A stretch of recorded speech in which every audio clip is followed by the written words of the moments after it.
A Linda Hamilton está connosco hoje porque ela participa numa série que é uma coprodução nacional, de resto, e que estreia já no próximo dia 20 no canal MOV da Zone. É uma série, como ela já contou, que fala da vida de Max e de Donnie, dois polícias com tanta ambiguidade moral quanto os criminosos que perseguem. A Linda Hamilton é Carol, uma sedutora vigarista que foge de homens perigosos. Foi mais ou menos o que ela já nos resumiu, não é, Vasco? Sim. Neste pedacinho que conversou connosco. Você não gostou, assim, a sentir-me emocionada de receber aqui No, a Linda Hamilton? you know, I'm totally starstruck because you know you're such an icon, and it's so hard to believe that you're actually sitting here on our studio. You know? Nuno, como é que foi trabalhar com Linda Hamilton? Foi excelente. Também estavas starstruck. Lógico. Eu tenho no meu escritório uma fotografia que tirei com a Linda do set de rodagem já há 2 anos, quando filmamos a série no Canadá, e é uma das fotografias icónicas da minha vida, porque não é todos os dias que tu trabalhas com atores deste calibre e pessoas que foram icónicas na tua juventude. Acho que todos nós crescemos com os Exterminators, com a Bela e o Monstro. Sim. E a Linda é uma dessas referências dessa época. They are saying great things about you. Yeah. Keep it up. Keep it up. It's good to see Linda Hamilton. First of all, it's great to see you back to our Portuguese TV sets, and it's good to see you motivated and so passionate about this project. Yes. Did you feel in love with this project since day one?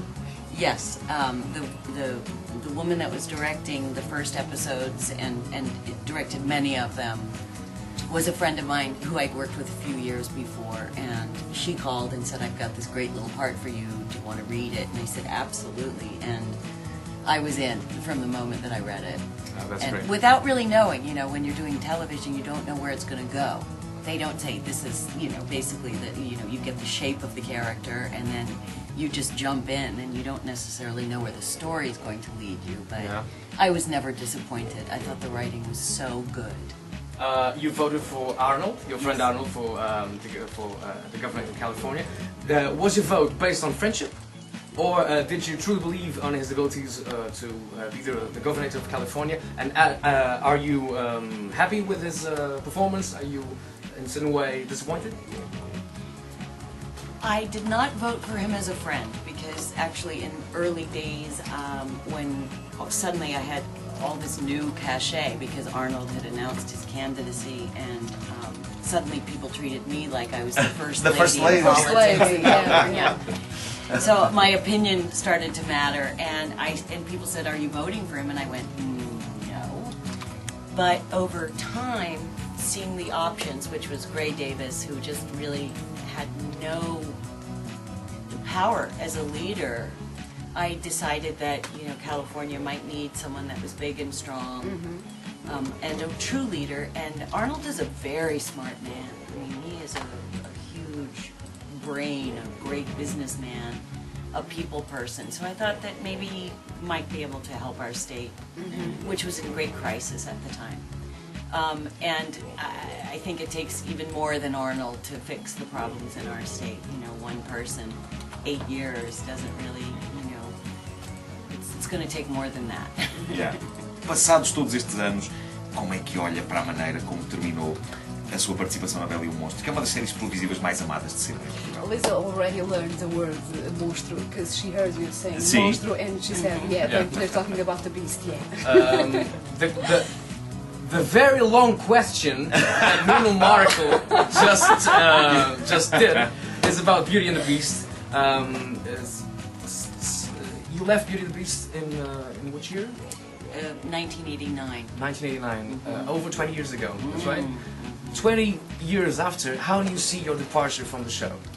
Because a lot of people, you know, still cry when you when you just go away from them. And in our Facebook, you can see our listeners posting bits of the show because they haven't forgotten.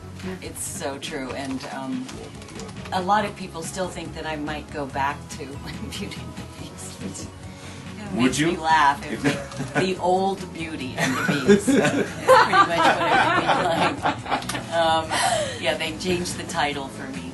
I don't regret it. I left because I was pregnant with my first child, and I really so wanted to be at home with him. And there was no way that I could do that show 15 hours a day and raise a baby and be the mother that I wanted to be. Ora bem, hoje em dia a grande Linda Hamilton pode ser vista em séries incríveis como Erva ou como Chuck, para além de continuar a participar em convenções de fãs de ficção científica. E a questão que eu ponho é, entre esses fãs, há pessoas medonhas ou os geeks são, na sua maioria, simpáticos como eu? This is a personal question. Nuno's asking you about the conventions that you attend and the people you meet, the fans you meet at the conventions. Are they scary?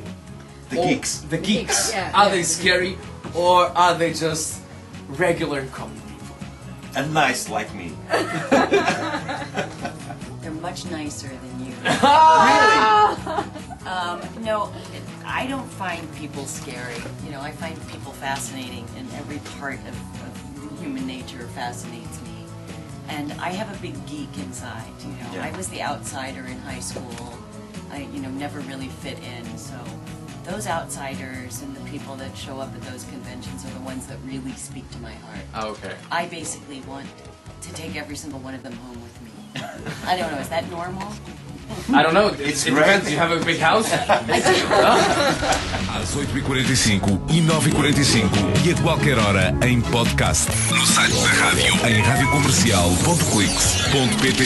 Caderneta de cromos nas Manhãs da Comercial. Com o apoio da banda larga TMN.